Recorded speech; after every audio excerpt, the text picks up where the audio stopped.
Welcome back to Deep Thoughts, ladies and gentlemen. Today we're doing 2 in 1 day. Today is a request from several of you to cover the HBO series Westworld. Please understand that this will have spoilers in it. One of the reasons why I wanted to wait such a long time to make this episode is to give you all a chance to bump into it. I know that a lot of you don't subscribe to HBO. I believe HBO Go is a separate subscription service that's like Netflix. In fact, I think it's just a tad cheaper than Netflix, to be honest, but if it's barely any more than Netflix, right? HBO is obviously where you buy the channel and then you kind of watch what they broadcast. HBO Go is like Netflix, where you go in and start what you want to see. A lot of people are pretty disgruntled with Netflix inability to create new content. You know, when they come up with this, crazy winner, they typically have a hard time keeping it live, like Daredevil, which is a great series. They just fucked up, and we're all having to wait a year for season 3, when season 1 and 2 were phenomenal. So Westworld, again, it's an original series created by HBO based on the Michael Crichton book/movie that was created in the 70s with Yul Brynner. If you've seen the movie, then you generally know the gist of what the HBO series is about, but I'm happy to inform you that it is different in many, many ways. It is much deeper. It's much more amazing. The cast is utterly phenomenal. Anthony Hopkins and Ed Harris is probably the best thing Ed Harris has ever done. Not quite the best thing that Anthony Hopkins has done, but then again, he's still killing this role. It has James Marsden from Marvel, the Cyclops, or whatever the fuck they call him, the laser eye guy. Jeffrey Wright, who was from Boardwalk Empire. He is one of the most phenomenal actors we've seen in Hollywood in a very, very long time. I will say that people like Jeffrey Wright for Hollywood, he is like a gift to Hollywood because he's so amazing as an actor. He offers us options to write things that a lot of actors can't perform.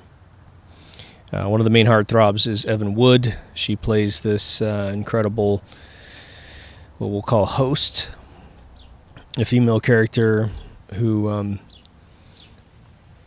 has an interesting backstory, let's just put it that way. I believe she pronounces her name Thandie Newton. She's this exotic creature who works at the local brothel, and she's the madam.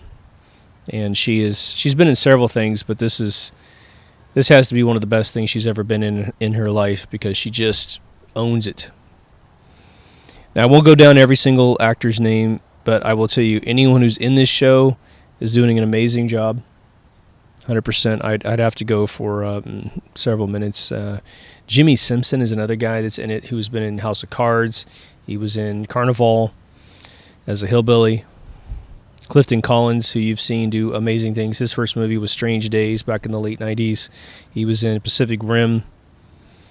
One of the Hemsworth brothers, Luke Hemsworth's in it. But this show is phenomenal. And it appeals to folks of obviously all kinds of genres. It's a Western setting with a sci-fi wrapper. And the show is about...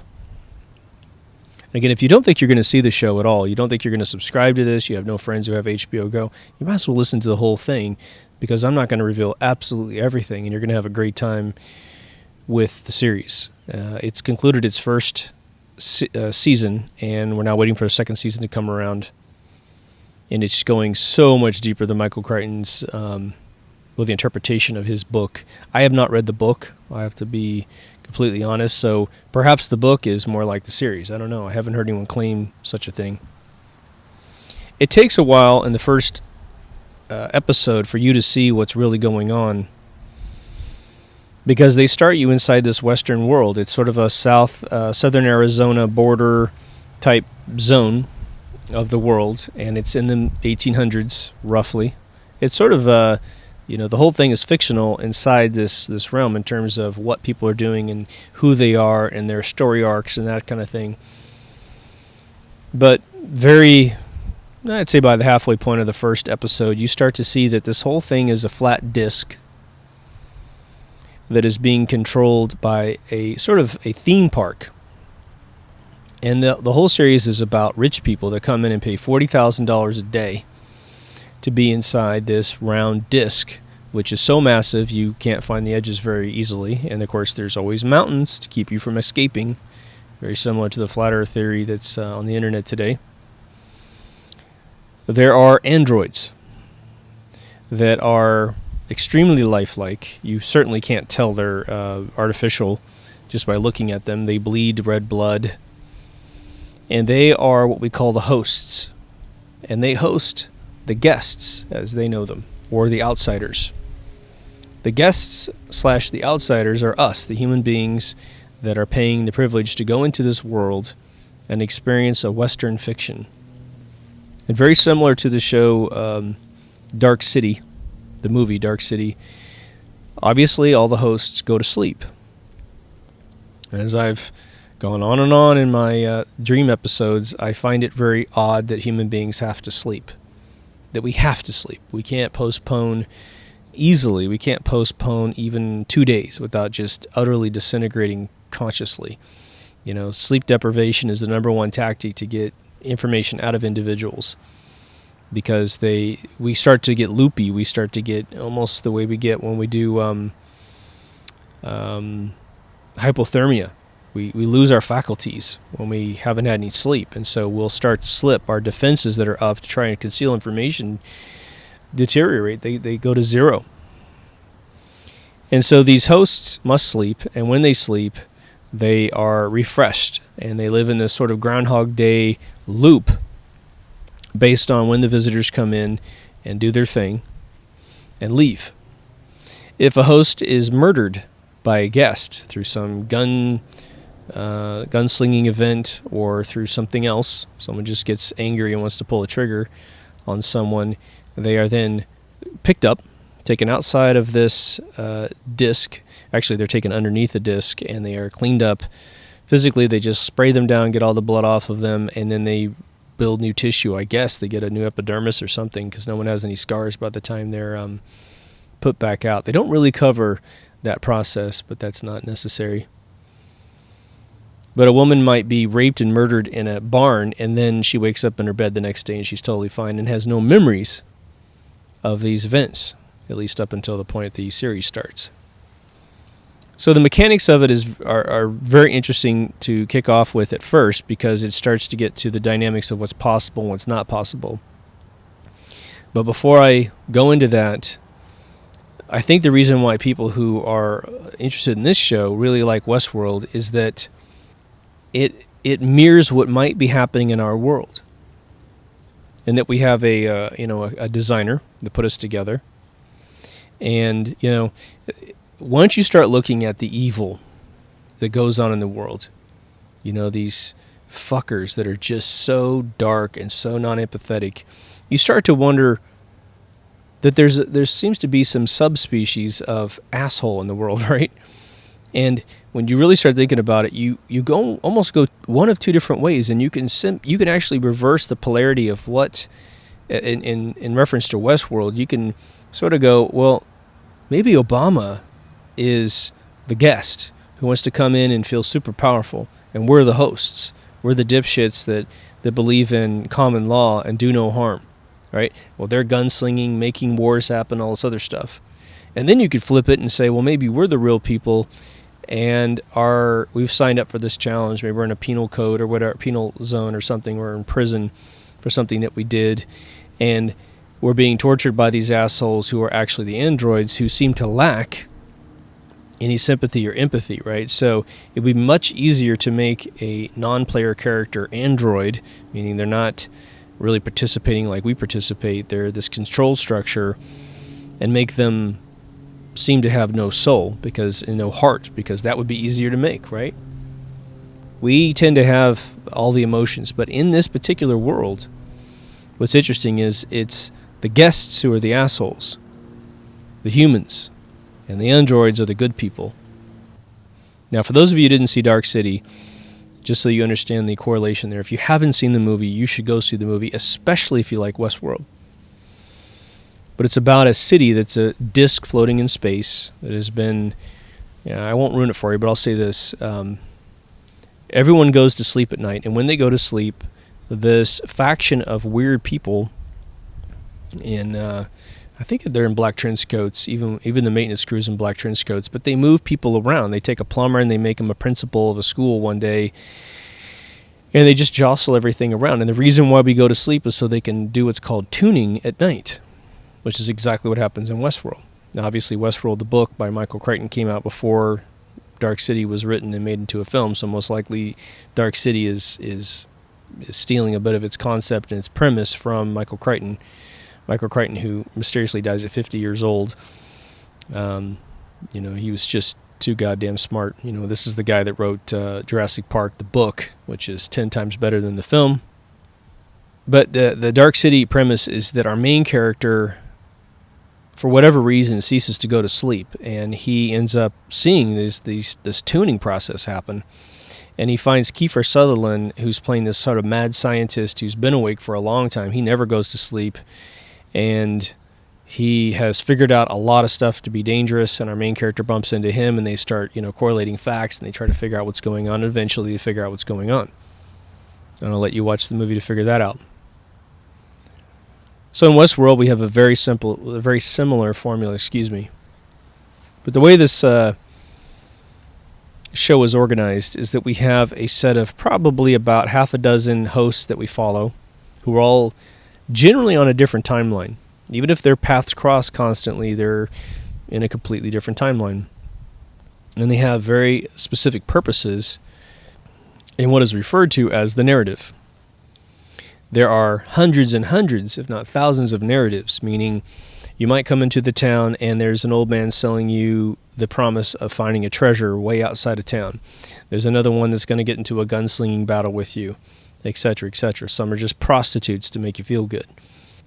Anthony Hopkins plays the remaining founder of this world. He had a partner that died in the parks mysteriously, which gets revealed by I believe the second or third episode. Good, none of this will really ruin it for you, but we are going to get down to some of the... I won't really cover where it ends in season 1, so that you definitely have, after watching this, the whole mystery of going and watching it and finding out what's going on. But I'll tell you what, even if I were to tell you everything that happened in Star Wars 1, which is episode 4, 1977, other than telling you maybe the last scene where Obi-Wan Kenobi gets chopped in half, you still need to see the movie, right? You still need to see the film. So as much as I tell you things about Westworld, understand that the dialogue and the interactions, which I will not cover, are going to be worth finding this and watching it. But you have very disciplined staff members in this world, which all become characters. So you have a couple guys that do the cleanup job on these hosts when they come in all screwed up. And that's probably where the one guy overacts. This white guy is part of the maintenance crew, and I really don't like any of his lines. But there's an Asian guy that's his partner who is so good he keeps it all together every time those two guys get on camera. But other than that one guy, everyone's pretty good. There's this sort of sassy female character who's sort of playing the... she's a behavioral analyst. She gets in there and looks at their programming, figures out whether or not they need more aggression, more perception, that sort of thing. And there's another QA department that helps put these things, develop them and test them and put them out. There's a guy named Bernard, who's played by the Mr. Right character, actor, excuse me, and reports directly to Anthony Hopkins, and he's a jewel. I mean, this guy is the sort of head scientist who takes care of the individual software builds that go into these hosts. And so just like you would upgrade the operating system on your computer, they upgrade sectors of these hosts that have most interaction with the human beings to test out new narratives. Some of these don't need any updates because they have such shallow storylines that they're good. You know, one guy is supposed to chop wood for a fire, and that's all he does, and so you don't need to upgrade that guy. But we join the Westworld show/world at a time when Anthony Hopkins has created a new build for the main characters. And it's revealed in a very simple scene where one of the prostitutes is being evaluated for maintenance. She's taken out. I think she actually didn't get injured at all. She's just being brought in for routine evaluation. And when they bring these hosts into the actual laboratory, a lot of them will have their accents. They will remember the last event that happened in the world. So if something really emotional happens, someone gets killed, they'll go into this evaluation center, which, by the way, they have to all be nude. So they keep the host nude, and they keep the technicians clothed, of course. But that allows them to know who's who, right? Only in certain scenarios where they're polishing out the last behavior models do the hosts wear clothing when they want to test out how they wear their clothes and draw their weapons and that kind of stuff. But most of the characters we see are completely nude. So if you like nude, beautiful people, Westworld's going to be a lot of fun for you. But the first place that we see the hosts actually undergoing a transformation is when one of these prostitutes runs her fingers over her lips in a very sensual way. And she's just staring into oblivion, right? They're staring right at her and she can't see them. And one of the technicians goes, "Wow, I've never seen that before." And that's when the Bernard character says, "Yeah, these are the new feature that Anthony Hopkins plays a guy named Ford." But they talk about Ford giving them something called reveries. And what that does is that allows them to have a unique experience during one of their awake cycles. And they can permanently add these little nuances to their character in future builds and future moments of being alive. And so at some point, I guess someone touched her lips, or she touched her own lips when she was in a previous incarnation, and she was able to keep that moving forward. And the show centers around a woman named Dolores inside the host side of things, and she's this sort of prairie girl, blonde girl who is the most innocent of them all. And she ends up always having this scenario where she wakes up in the day and goes out and paints a little bit, goes into the town to buy some supplies. She drops this little soup can, which is then picked up by her heartthrob, who goes by Teddy. And they kind of have this romance. They go out and hang out together, and then it's time to go home. They go home to her house, and their house is under siege by this bandit that has been renegade. And all these are hosts so far. Her father gets murdered out front. The mother gets murdered in the house, and she gets dragged into a barn and raped while Teddy gets shot through the chest. Now, you might think that's a spoiler, but it's not, because you're going to see that scenario happen a dozen times. There are scenes where bandits ride into town with these sort of blankets over them, the Native American blanket over their head, and they start blowing the shit out of everybody. And that gets played over and over and over again, just like Groundhog Day. And what ends up happening is, by these scenarios repeating themselves, it gives a bit of traction to the host to figure out, to start subtracting everything that repeats and start noticing everything that's original. And the introduction of the reveries creates a sort of a backdoor mechanism. If you think about a logic gate in a program, it allows them to escape the game grid inside their mind, such that they are able to figure out who they've been in the past. And if some of the hosts have been the same character their whole life, and some of them haven't, some of them have been in training, some of them are really old, you'll find that one of the characters is the oldest host ever made. She is the first one ever made. And so she has memories that go all the way back to the foundation of Westworld. And slowly over time, through a little coercing by one of the technicians, she ends up having a lot of the past revealed.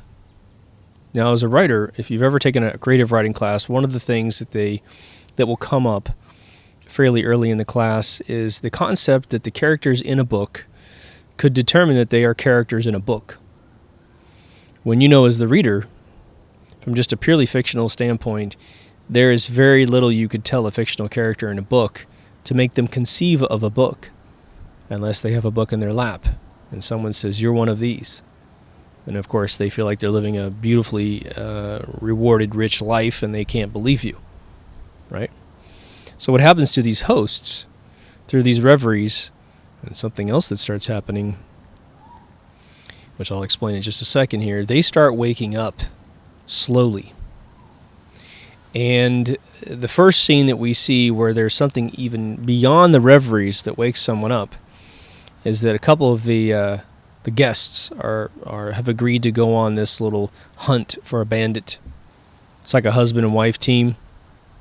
I think this guy looks like Kevin Spacey's brother. But they go out, and they're at the first stop. You know, if you ever played a video game, they're at the first checkpoint where some of the story is going to be revealed as to what they need to do next. And there's the sheriff out there kind of laying down the law of the land and giving the backstory to what they're about to get into.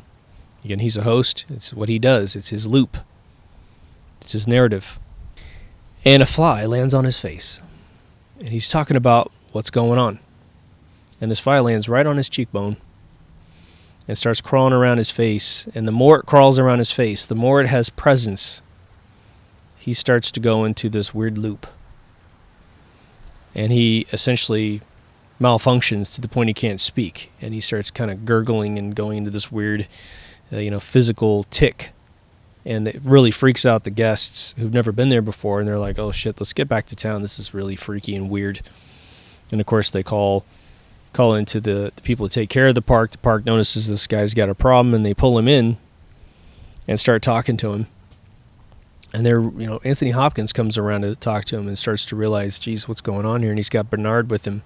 So Ford and Bernard, the founder and his number one, start looking at this character and realizing something's up. They can't figure out whether or not it's the last build. Anthony is very Mr. Ford, Dr. Ford. He is very gracious in his humiliation, and he admits, there are bugs and things, so this could be just one of my bugs. But Bernard says, well, maybe this is sabotage. It just looks a little weird. It looks like it's way beyond any build modification that you've made. It looks sort of beyond the reveries that you installed. This guy's really screwed up. Around the same time this is occurring, Dorothy's father is a guy that always meets her on the bench in the morning when she's going out to do her painting, and they have a bunch of kind of sweet father-daughter small talk, You can tell he loves his daughter with all of his heart, and she feels the same about her father. But earlier, so actually they go out and they have their day, and the father actually is out at a stable, sort of one of these things where you break a horse, and he notices something on the ground. He steps on, feels a little weird, bends down, and it's a photograph in the dirt. And all we see at first is him just looking at this photograph. And he's really puzzled as to what he's looking at. And then later that night when she comes home, and this is, I guess, is a scenario where he doesn't get murdered, he says, "Have you ever seen anything like this?" And she comes around and looks over his shoulder at this photograph, and it's someone has dropped a modern photograph of a woman in what looks like New York City or San Francisco or something. Taxis, going by real fast. There's big, skyscrapers in the background, or at least lit buildings with glass surfaces. And he says, "Have you ever seen anything like that? Where do you think she is?" And Dorothy, being the good Samaritan host that she is, she says, "I don't see anything. I can't make any sense of any of that, and I don't care." It's kind of her gist of her subtext. She goes to bed. She wakes up the next day, and her dad's still out there on the patio looking at this photograph. She says, "Dad, have you been out here all night looking at that photograph?" And at this point, he is not daddy anymore as much as he used to be. And he's been thinking about this, and somehow, through his reverie programming, through perhaps having a fly land on him, we don't know, we never saw that happen, he is in rare form. He is sort of disintegrating mentally. And he has figured out something overnight that he can't really put into words. And he warns his daughter about this world, that maybe it's not what we think it is from a host standpoint. And he whispers in her ear what ends up being a poem about what's about to occur, essentially. Meanwhile, the hosts that are coming in, the guests that are coming in, are really where we get the thrust of the story. So we have all this backstory revealing itself from the host side of things, which is extremely interesting. But you have Ed Harris comes in as this really dark character, and he's right there. You never really see him enter the park. He's just there. And he's on this really weird mission. He's doing some of the traditional things he's done over the last 30 years of coming to the park.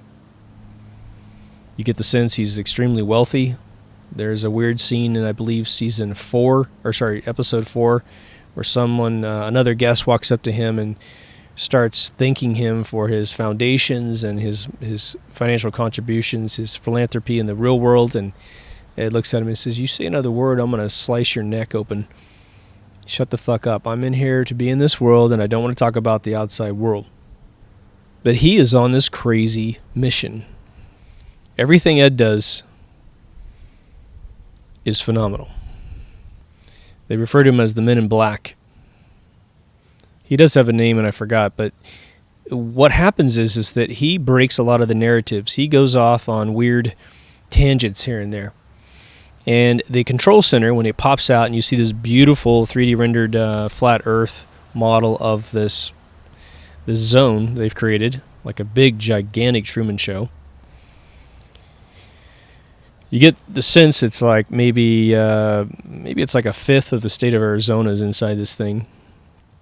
But when it's called up, hey, so-and-so is, breaking narratives and going anywhere, the Hemsworth character who plays a security person who has to authorize anything that's sort of weird, if someone starts malfunctioning, he decides the next step when someone is doing bombs or something like pyro, because when a guest tries to light a stick of dynamite, the determination of whether or not the dynamite goes off is actually authorized at the top level. So they control everything. But anytime he does something strange, it gets reported to the top, and the Hemsworth character goes, that man gets anything he wants. So you get this amazing sort of invulnerability of the Harris character. He can do whatever he wants. To make matters even more interesting, the hosts cannot hurt the guests, but the guests can kill the hosts. So every time a weapon is fired from a host at a guest, it's like a paintball. Something penetrates the material in their clothing and just gives them a very small welt. Now, I guess they never end up shooting the eyes or something like that, right?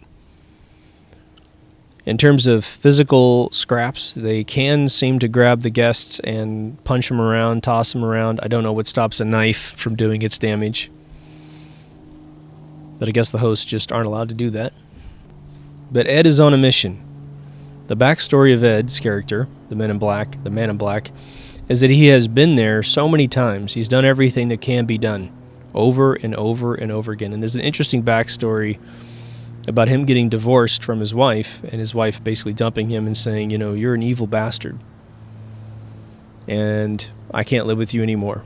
And one of the reasons why he came to the park at the very beginning, and if you hear this from me, it's going to make it much richer to watch the whole thing as opposed to hearing him say it. I think he tells his story in episode 4, and then immediately you want to rewatch the first 3 episodes thinking about the backstory. So if I tell you, it's just going to make the experience richer.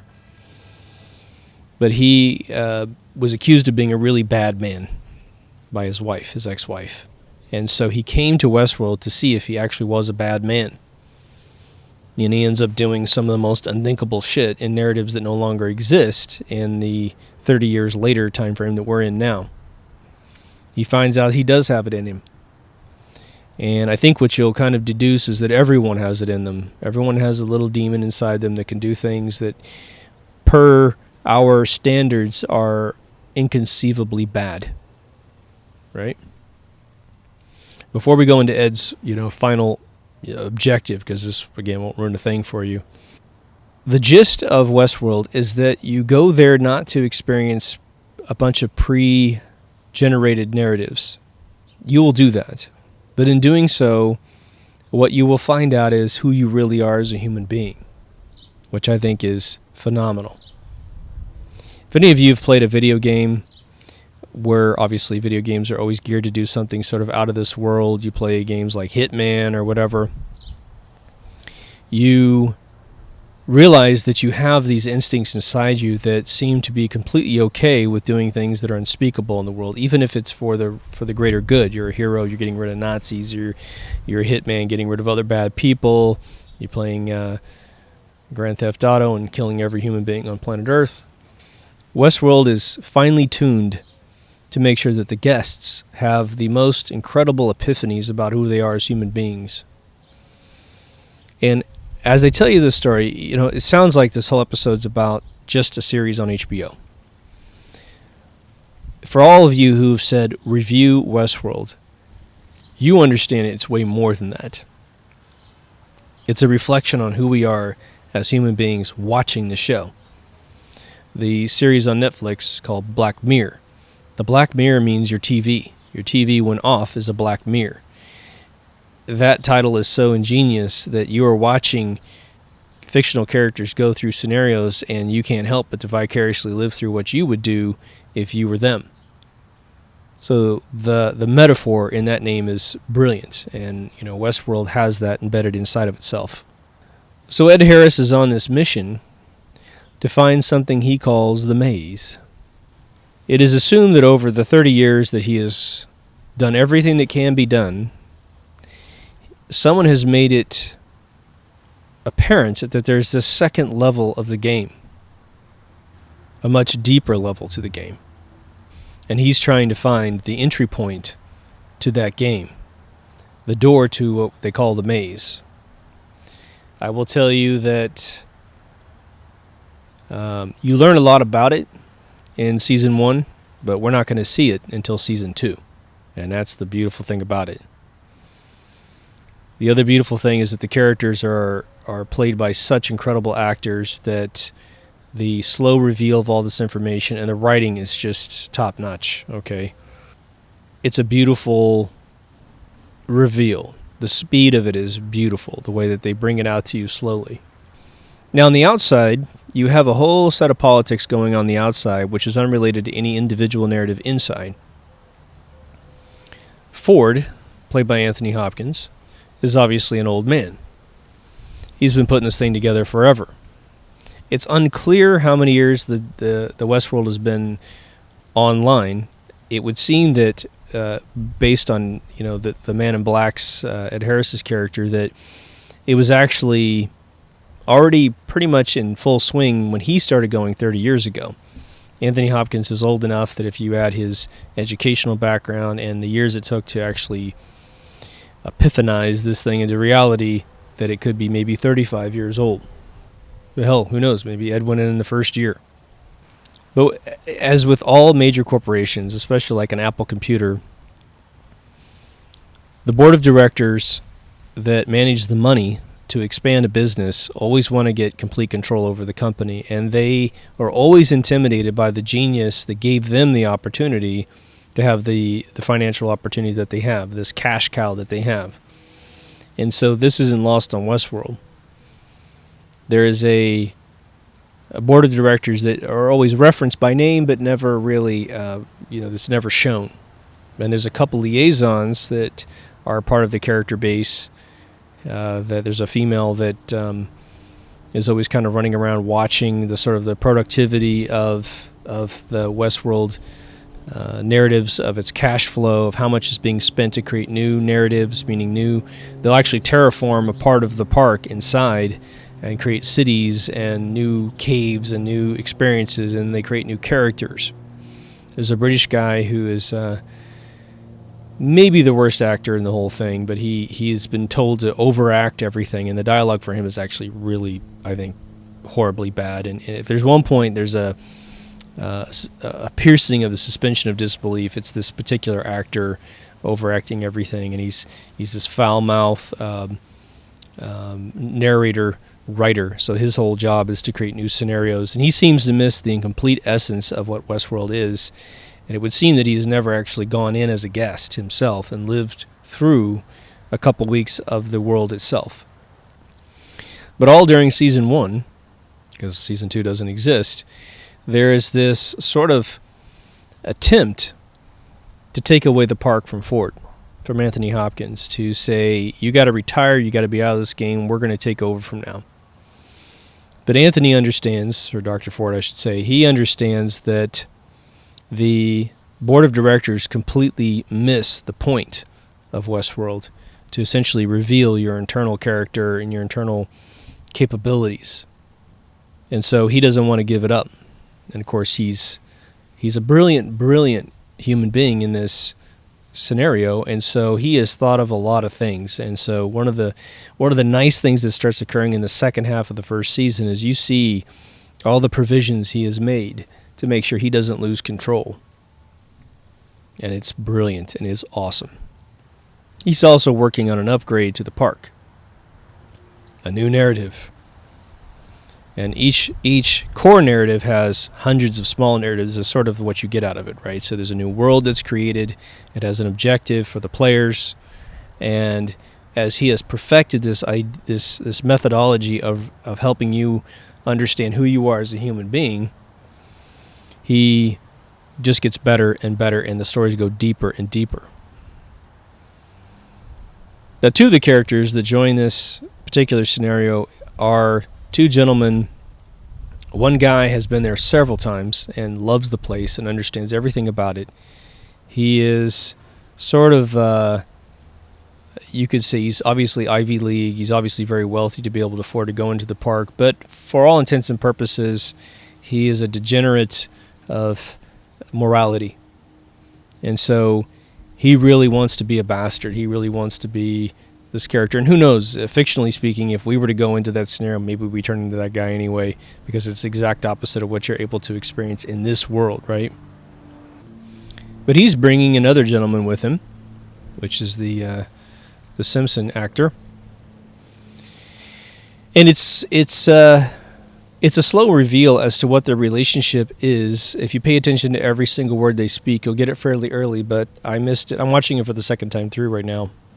And because of the way we're sharing the episodes with other individuals at the smoke shop, I'm seeing virtually every episode 2 to 3 times in this rewatch. So I'm getting to watch it 2, 3, and 4 times again, which is great for me before this episode's this particular recording. But the scenario between these two other gentlemen is that the younger, nerdier guy, who's got morals, it's his first time to Westworld.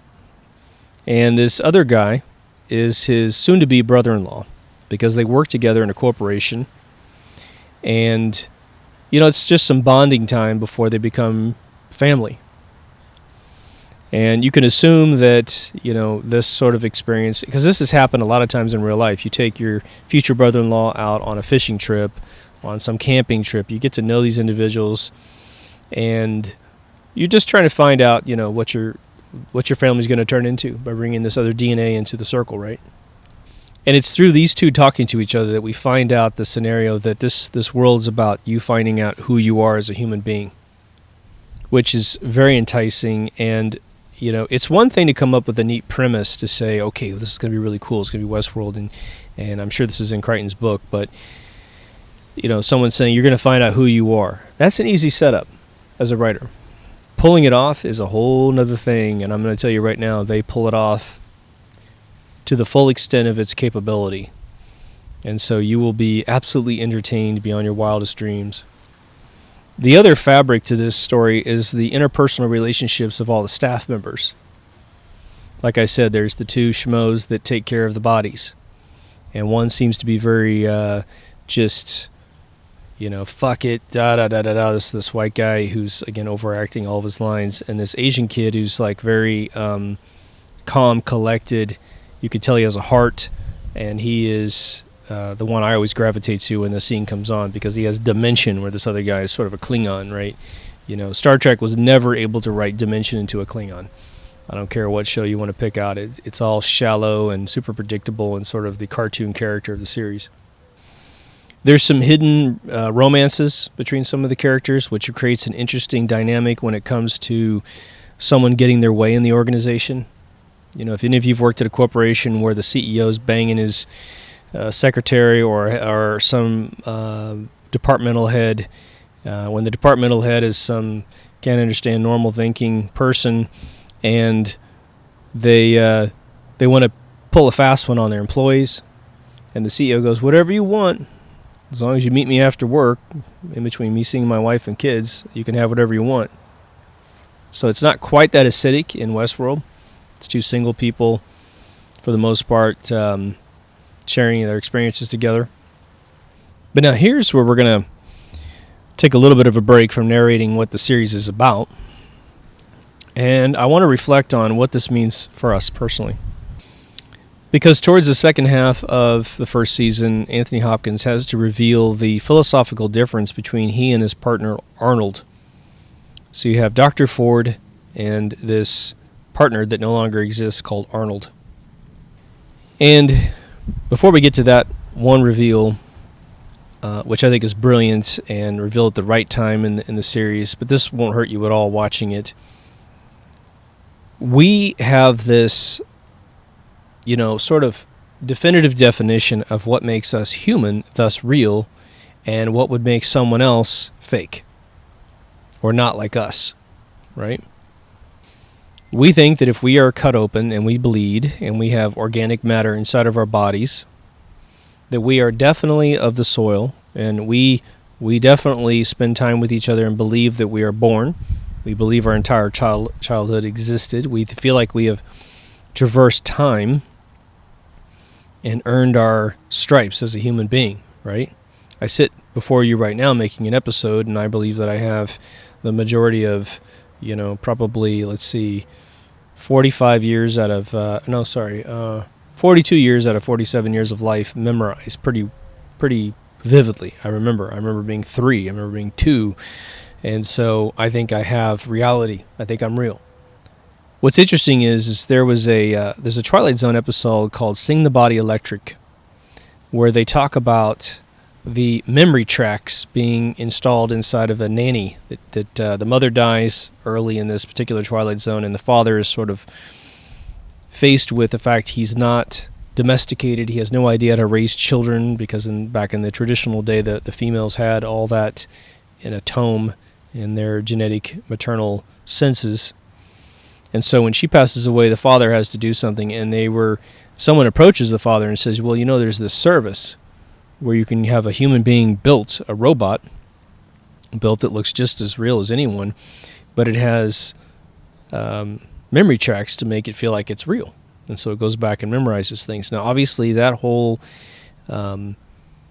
timeline was then repeated in Philip K. Dick's novel, Do Androids Dream of Electric Sheep, which was then rewritten into Blade Runner, the movie. And now we've had this happen several times in different narratives in different movies, right?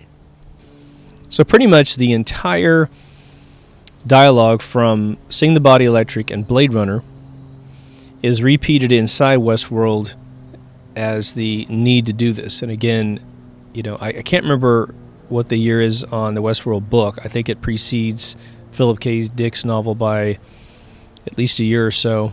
But one of the two guys really kind of latched onto this idea from the Twilight Zone and took it forward. So there becomes this philosophical difference, okay? And, to finish up on my other point real quickly, it's, once you watch Westworld, you may look at your body and your definition of being truly sentient a little bit different. And again, if you watch those other pieces I just mentioned, you may have the same feeling. But what this all vectors up to in the storyline is that Ford is more of the non-empathetic mathematician creator of these hosts, whereas Arnold, his partner, who mysteriously dies in the park, believed that consciousness was attainable by anything that emulates life. And so once you give any mechanical device or organic device or some hybrid thereof the ability to have access to memories, you give them the tools to create consciousness, to attain consciousness. Now, of course, humans, in our hubris, we want to believe that we are the only ones that can do it. But we know animals do it. If you ever come home to your animal after a long stretch of being away and your animal just cannot get enough of you, you know that animal has the same powers that you do for consciousness. By the way, I always thought it was really strange. I'm going to do a whole show on what a soul is, but just as a small preview, I always thought it was very heartbreaking when I was a child when somebody would walk in and say, well, animals don't have souls. I subliminally, I just thought as a child I couldn't articulate my frustration, but as I get older, it's like, well, how the fuck do you know? Really? Where's yours, man? Show me. If you got one, then they could have one. Hell, a spider could have one, you know? But it's always to make us special. The church will always lay down the law to make us special. So there's a point in the sort of backstory of Westworld between these two scientists that founded Westworld as to whether or not the objective of creating and programming these hosts was to go into either a utilitarian mechanical recreation of narratives for guests to come in and experience things, or whether or not at some sweet spot in their design and their capabilities, they were going to actually become real beings. And of course, we see the programming that's a part of their being. You know, there's one of the beautiful things about the series is the production value is just bar none. They have these iPad things that are, paper thin. They kind of fold up in little trifold wallets. And the interfaces they create for these things, I can just tell you as an engineer and knowing enough about artificial intelligence to be extremely dangerous, they have done a brilliant job with these interfaces and packing these command, consoles inside these iPads with relevant information that matches our current absolute state-of-the-art understanding of artificial intelligence. It's really brilliant. And breaking down a human being to all these attributes and these, as Fallout would call your special attributes, right? Strength, perception, endurance, intelligence, charisma, agility, luck, all those things, right? So what's phenomenal about the turn in the story as a whole for all the participants is that you have the hosts on the inside getting these referees from Ford, and apparently through this fly, some residual code from what might be legacy Arnold code that is still spreading around the park. And especially goes into overdrive at the beginning of this series, right? On the other side, you have Ford, who is very laissez-faire about it and says, don't worry, these things will never gain consciousness because it's impossible. But all of the staff members who are dealing with all of these anomalies getting out of hand, where shit happens that's never happened in the park, where hosts are starting to talk to themselves and have conversations with characters that aren't there. They tend to one of the big things that I didn't see and really make sense of until the third time I watched one of the episodes was that one of the hosts goes off and kills a bunch of the other hosts, and not some of the hosts that are in the room.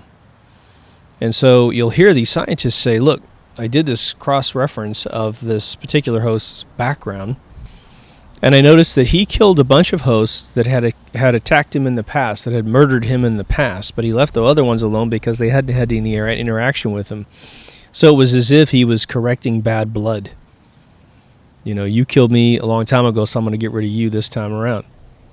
So there's been this sort of echoing with the reveries. There seems to be more information traveling from the past to the present than the reveries were really meant to do. It was really supposed to give you just sort of a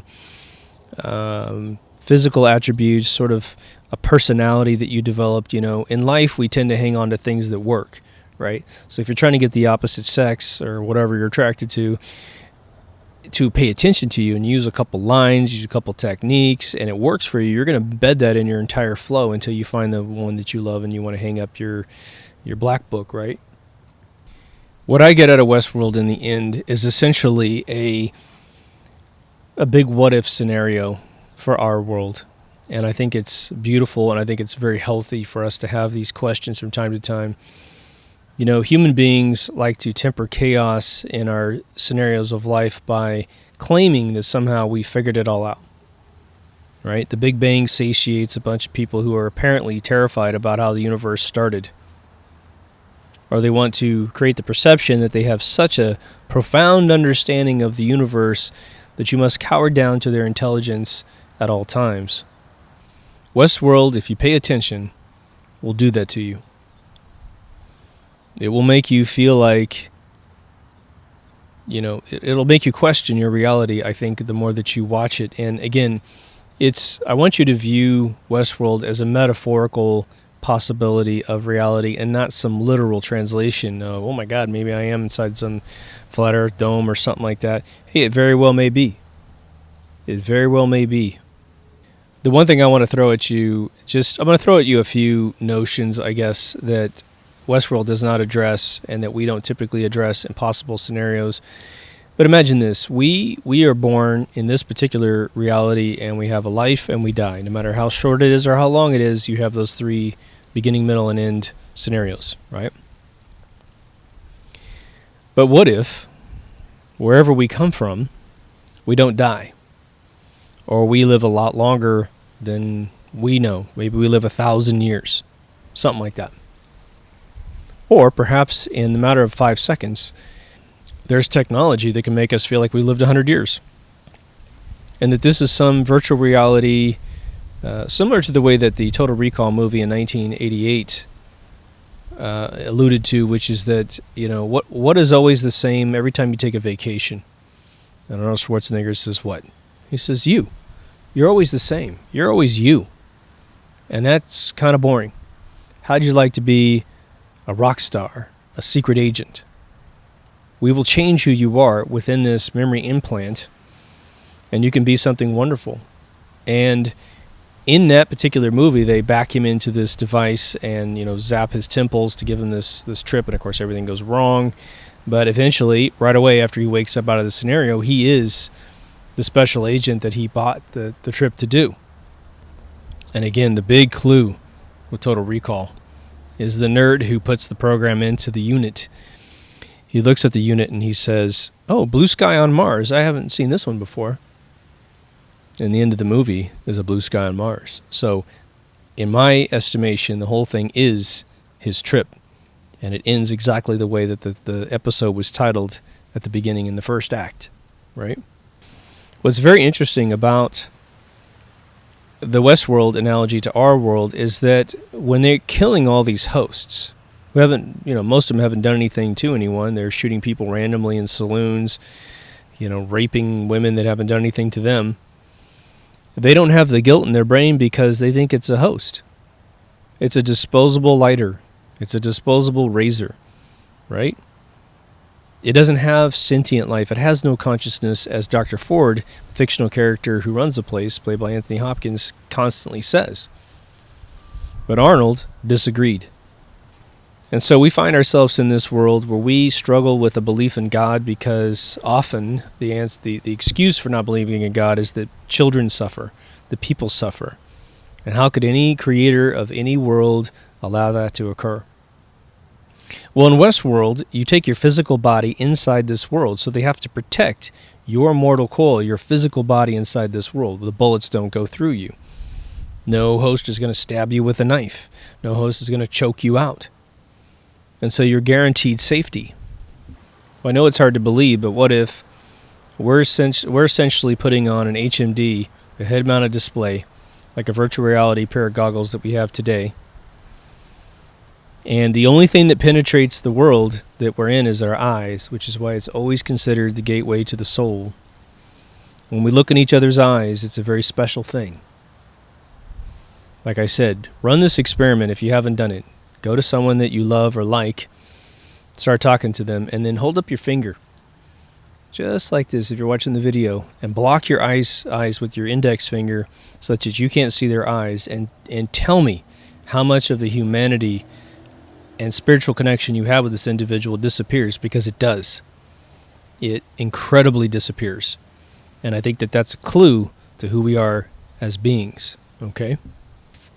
Remember all the Illuminati worshipping of eyes. It always seems that those in the know always seem to worship the eyes. What if that's the big joke? What if the big joke is this world? Our eyes are the only thing that's coming from the previous world, and we are humanoid in the other worlds. We have made ourselves in our own image, because this is a simulation. We find out who we really are by suffering in this world. We find out who we are by dying in this world. Why would God allow suffering? Well, because it's not real, in one sense of the term. Your real being just simply pulls out of the HMDs, right? You die in this world for whatever reason. Your head just pops out of the goggles in the other world, and you're fine. And you have the memory of the value of life because you lived it and you lost it. Or perhaps before you lost your life, you lost others that you loved. I always mention from time to time the movie THX 1138, which is George Lucas's student film that was made into a feature film with Robert Duvall. Amazing movie. One thing about that movie is that the world has turned into this fascist society. Everyone has bald heads. They wear white sheets. The police officers are sort of like these bike cops with chrome faces, and they wear like biker helmets. They hit you with cattle prods that are electric. Everyone seems to go to work to do these weird tasks to kind of keep this ecosystem together, whatever the hell they are and whatever the hell they're doing. And where would... well, we know that there are definitely people on this planet that would like to take, after reducing the world population by 98 to 99%, they'd love to have everyone else be minions like that. Well, they live and sip champagne and look at the coast. Now, that shit would get old too, but we'll overlook that for now. But what sort of entertainment would be created if that's how mundane the world became on the outside? Maybe this world right here would be the way we would be entertained. Maybe there's some way we can be in this world, and just like the Matrix, we are doing something on the outside, becoming a battery or something that serves them. And so we're in this delusional world here. Honestly, more happy than we would be if we were to wake up in the Matrix, just like Neo. He went to a shit world, no matter how you want to splice it. But some of us would rather be in the truth with a capital T than be in a fiction with a capital F, right? So if you haven't seen the HBO original series Westworld, I would definitely recommend it with 2 thumbs up. I dearly hope that Season 2 is as rewarding as Season 1. I thought I was going to give you a lot of spoilers in this particular episode, but what I think I've done is really just set it up for you if you haven't watched the series. Because, believe me, I haven't covered any of the coolness in any of the episodes at all. As a matter of fact, I've deciphered what you might miss in just a single viewing of the show. Now, I have on my, as a slight disclaimer here at the end, I have on my list of shows to make one called Hollywood Themes. I will definitely tell you that the themes that we are concerned about that come out of Hollywood, and especially out of HBO, are in very, very lightly inside of Westworld. And so there's a lot of, I think, depopulation sort of... sexual identification, misleading themes in this particular thing from time to time. It's actually very, very minimal. These episodes are long, man. I mean, these episodes are like 72 minutes long a piece. So you'll be seeing little movies every time you see one of the episodes. I would watch it as an adult and make a decision before you bring in your children, because they'll see things. And I think my big thing about the Hollywood themed episode, when I get it done, will be that we need to, as parents, either shelter our children from these things until they can understand them, or if you're going to allow them to see them, you will want to explain what they're seeing from time to time. It's a very tough thing, because especially if you have more than one child, they're definitely minimum of usually 10, 12 months apart from each other, and so the level of maturity from one child to the next is different. Now, a lot of it could be that they're not going to watch the show and listen to it, but they'll be in the room, But I can tell you there's certain scenes where if they look at the television screen and they don't know any of the context of what they're seeing, they'll definitely be extra confused. So I'm gonna really suggest that you as an adult watch this show and just apply some of that logic to what you're seeing. I think that's about it. I hope you dig that show, and I hope you connect this episode to it. Anyway, that's the end of this one. DeepThoughtsRadio.com for all the feeds. There's video if you're on audio if you're on video. If you want to watch Season 1 unimpeded, go to vid.me. I just got the show up on Google Podcasts, so I don't know if you guys use that source, but that's another place you can go to get the feed. iTunes also has the feed if you're on Apple. That's it. Take care of yourself and someone else, and I'll see you in the next Deep Thoughts. Over now.